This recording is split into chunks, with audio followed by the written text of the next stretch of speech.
यो फुलमा जङ्गल आएर हे भगवान कसैले गोड्दैन नि मेरो भिसा आयो भने के हालत हुने होला। यसको फोन आउँछ यसरी उठाउनु पर्यो। हेलो हजुर म रमा पाण्डे हो। हजुर ए भएन ल ल हुन्छ। त्यत्रो मेहनत गर्दा पनि भएन चाहिँ यार। म त पल्ला गाउँको एउटा बालाई पिता छोड्नु भएको अरे तै जानु पर्यो अब हातेर आउन। बा नमस्ते। नमस्ते नानी। ल यहीँ बस्दा हुन्छ नि? हुन्छ।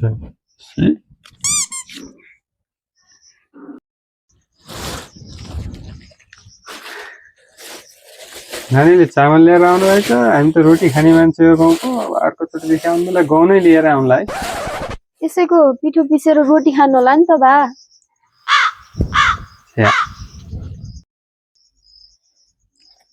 नानीको जन्म विवरण 2060 साल असोजको 30 गते बुधबारको दिन 10:55 बिहान या साँझ? बिहान। बिहान। हजुर बिहान भए हजुरको नाम कबाट आउनुपर्छ? कबाट त होइन नि गुरुबा। कबाट होइन? नै। खबाट आउनुपर्छ। नै खबाट होइन। गबाट? गबाट पनि होइन।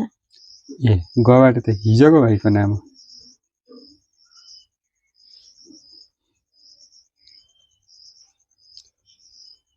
हेलो भाइ हजुरको नाम गबाट आउँछ है। गाली नगर्नुहोस् न। कस्तो गाली गरेको मुखै नथारा भए हुन्थ्यो। गबाटै आउँछ हजुरको नाम। हो पक्का हो पक्का।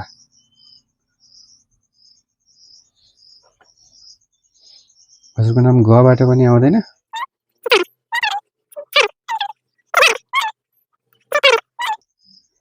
त्यसो भए गेबाट पक्कै आउँछ। हजुर हो। कस्तो थाहा पाउनुभएको गुरुबाले। हे भगवान प्रणाम गुरुबा हजुरलाई कोटी कोटी नमस्कार।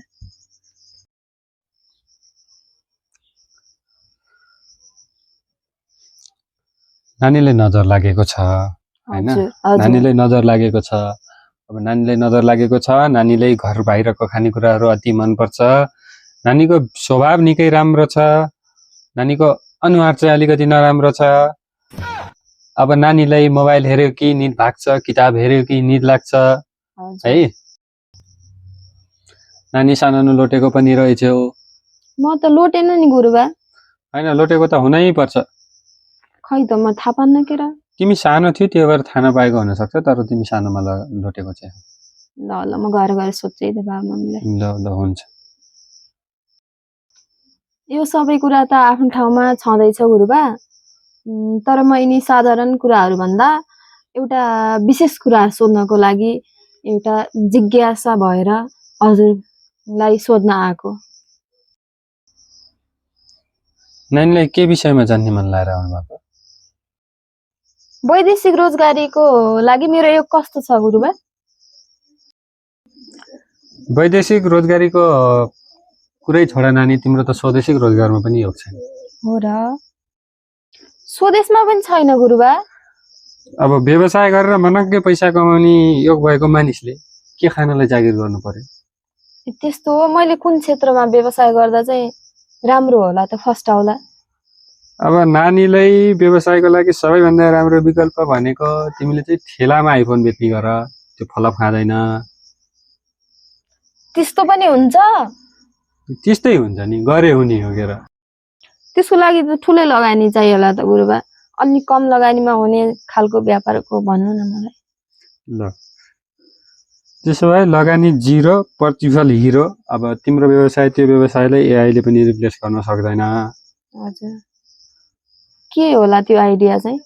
अब त्यो आइडिया हो नानीले जुत्ता पसलबाट पनि मनग्गे आम्दानी हुने देखिएको छ हैन?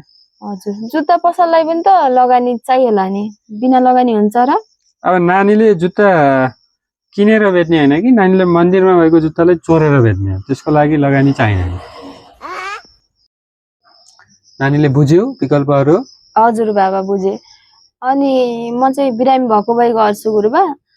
यसबाट मुक्ति पाउनको लागि मैले के गर्नुपर्छ होला?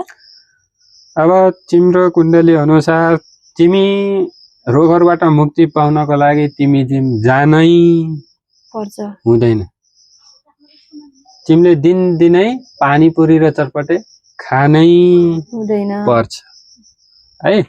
अब अझ योभन्दा पनि राम्रो विकल्प चाहिएको छ भने तिमीलाई तिमी बिहान उठेर 10 किलोमिटर दौड। हजुर 10 किलोमिटर? 10 किलोमिटर।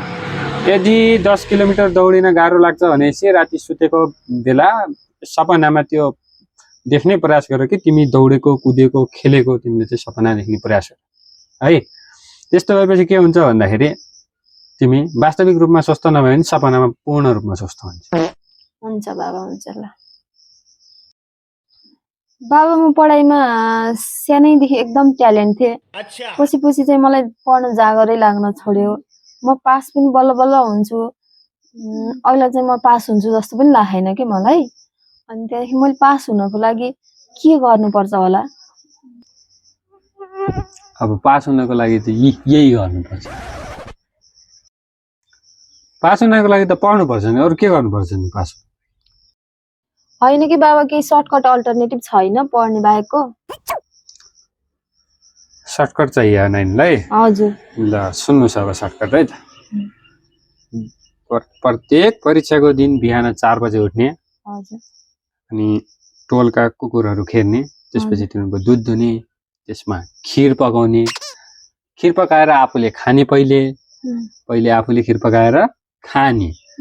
त्यसपछि के गर्ने भन्दाखेरि 5 थरी चिजहरू जस्तो 5 थरी फलफुल, 5 थरी मसलाहरू भए गडी छोडाहरू, त्यस्ता चिज ल्याएर बाबालाई दिने हैन। र बचेको खिरलाई चाहिँ इक्जाम सेन्टरमा लगेर बाँडिदिने। सकभर शिक्षकहरूलाई 1 चम्चा भनी परोस् त्यति चाहिँ बाँडिदिने। बाबा हाम्रो घरमा फ्यामिलीको बीचमा पनि एकदम खटपट भइरहन्छ कि सधैँभरि, मेलमिलाप छैन। यसको चाहिँ सोलुसन के होला? बाबा बस्नु के बस्नु बाबा के भन्नु भएको? जाँदा थियो कि नानी। के भन्यो रे? घरमा झगडा परिरहन्छ, सोलुसन सोधेको हजुरलाई। अब तिम्रो घरमा वास्तु मिलेको छैन। पूर्व उत्तर दिशातिर घरमा टोयलेट छ। हजुर। अब त्यो टोयलेटलाई जस्ताको त्यस्तै बोकेर छतमा लगाएर सार्नुपर्ने हुन्छ। अब त्यो टोयलेट भत्काएर चाहिँ अर्को कोठा बनाउने त्यस्ता विकल्प नगर्नु होला। त्यस्ता विकल्प गरेमा चाहिँ घरको कुनै ठुलो मान्छेको चाहिँ मृत्यु हुने पनि चान्स छ। अनि बाबा बिहे? बिहे त भइसकेन, 2टा छोरी छन् मेरा। हजुरको होइन कि मेरो बिहे भनेको? ए तिम्रो बिहेको योग चाहिँ बिजोग छ हैन। तिमीलाई साधारण मान्छेसँग प्रेम पनि हुँदैन। अब तिम्रो बिहे कस्तो मान्छेसँग हुन्छ भन्दाखेरि चाहिँ श्री 0.5 महाराज अन्टार्कटिकाको महाराजसित चाहिँ तिम्रो विवाह हुने योग छ। कहिले हुन्छ बाबा बिहे? बिहेको योग चाहिँ अब कस्तो कहिले हुन्छ नि? अन्टार्कटिकामा महाराजा छ र सिधा भनेको तिम्रो बिहेको योगै छैन भने? त्यस्तो नभन्नु न बाबा, लाउनु दक्षिणा म दिन्छु लाउनु।